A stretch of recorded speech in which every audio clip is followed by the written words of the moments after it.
Hi friends, you are welcome to this English Learning YouTube channel, Your English Guide।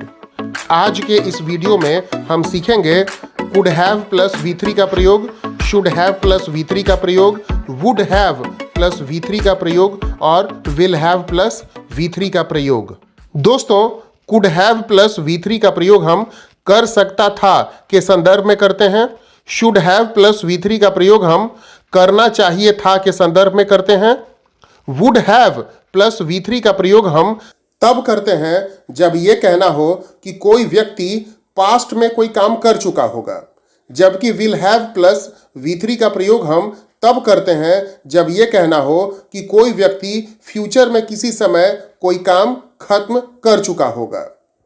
ये चारों के चारों verbs के स्ट्रक्चर्स एप्लीकेशंस हैं मॉडल वर्ब्स के। आइए हम शुरू करते हैं कुड हैव प्लस V3 से। देखिए, अगर कोई व्यक्ति पास्ट में कोई काम कर सकता था पर किसी कारणवश वो ऐसा नहीं कर पाया। Friends, this form of verb is used when a job a work was possible for someone to do in the past but somehow or for some reason he failed to do so। यानी कोई व्यक्ति past में कोई काम कर तो सकता था, किसी कारण से किसी वजह से उसने ऐसा किया नहीं। आइए अब कुड हैव प्लस V3 यानी इस वर्ब स्ट्रक्चर का प्रयोग हम एक वाक्य में करके देखते हैं। They could have won the race but they did not try hard enough. वे लोग रेस जीत तो सकते थे लेकिन उन लोगों ने ज्यादा कड़ा प्रयास नहीं किया। इसी वर्ब पैटर्न पर अगला सेंटेंस है इफ ही हैड विश्ड।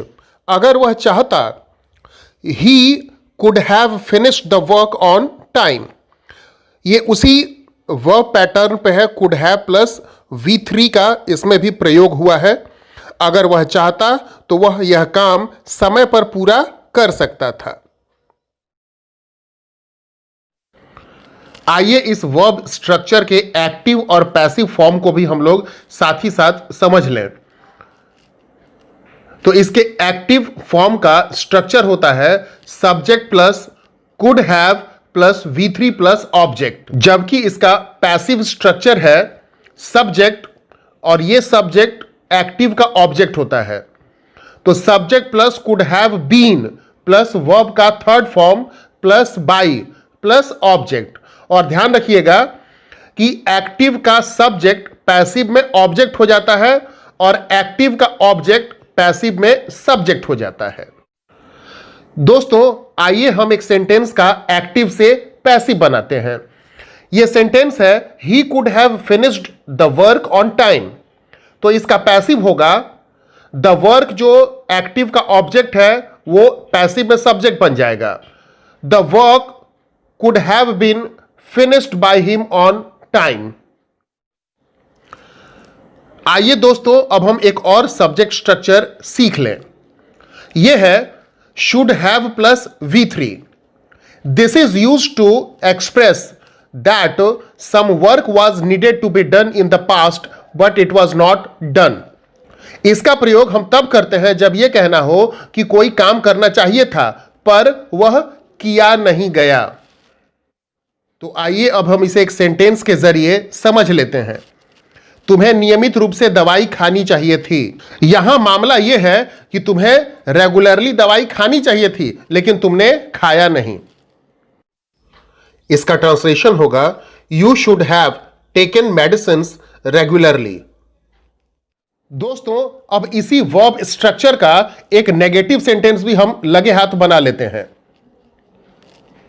अगर आप इस वर्ब स्ट्रक्चर का नेगेटिव तौर पे इस्तेमाल करना चाहें तो हम इसमें क्या करेंगे, शुड के बाद नॉट लगाएंगे और फिर उसके बाद हैव का प्रयोग करेंगे।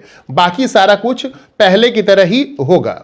जैसे यहां एक सेंटेंस है आपको इतना ज्यादा केक नहीं खाना चाहिए था। इसका ट्रांसलेशन होगा You should not have eaten so much cake। दोस्तों, should have प्लस V3 का प्रयोग करके हम एक और वाक्य बनाते हैं। You should have checked your report thoroughly। Thoroughly का मतलब होता है शुरू से अंत तक, ऊपर से नीचे तक, यानी पूरी तरह से। तुमको अपना रिपोर्ट पूरी तरह से जांच लेना चाहिए था।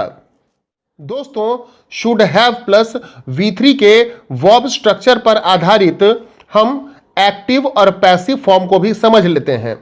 हमने इसके पहले एक सेंटेंस लिया था, you should have checked your report thoroughly. तो इसका पैसिव होगा सब्जेक्ट, यानी ये सब्जेक्ट एक्टिव का ऑब्जेक्ट होगा।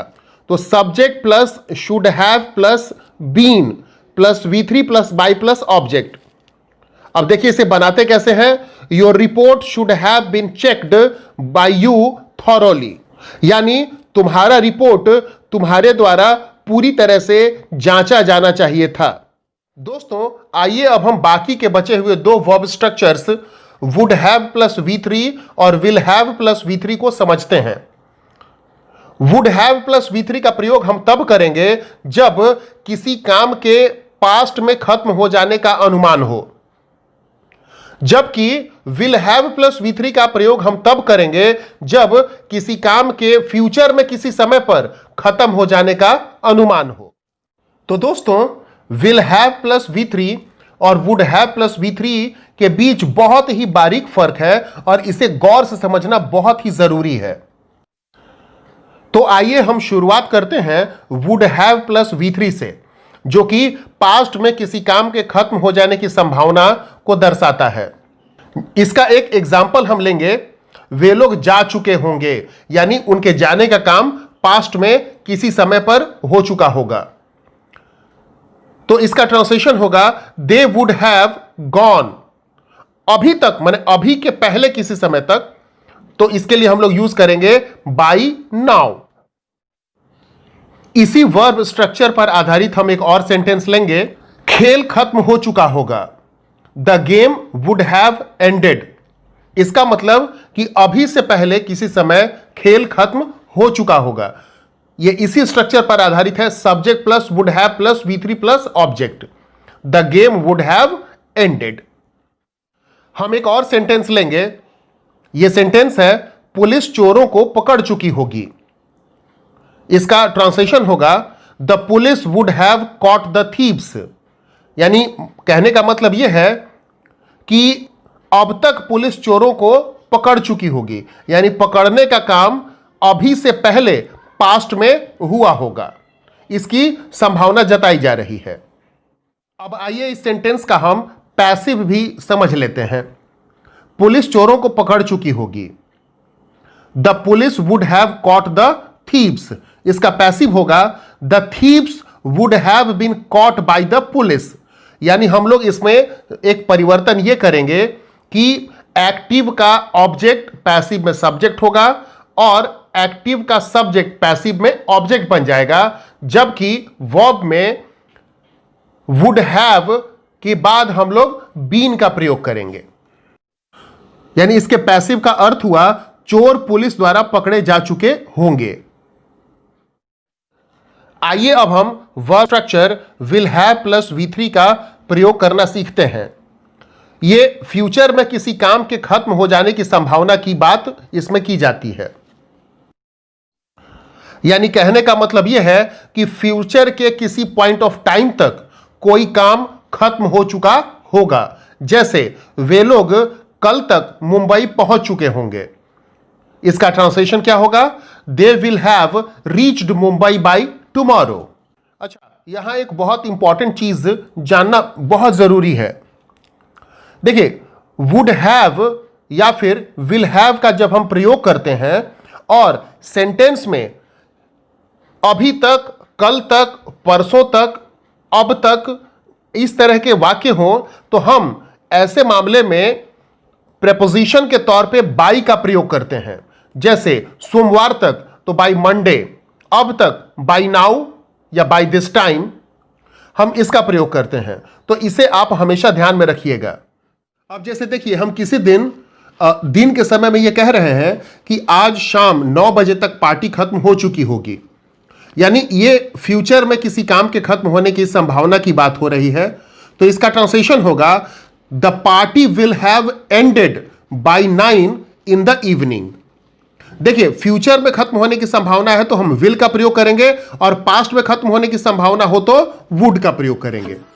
तो दोस्तों, इस तरह हमने 4 तरह का वर्ब स्ट्रक्चर सीखा। ऐसे ही ग्रामेटिकल टिप्स के लिए आप हमारे चैनल के साथ जुड़े रहें और हमारे वीडियोस को लाइक और सब्सक्राइब करना नहीं भूलें। आपका बहुत बहुत धन्यवाद।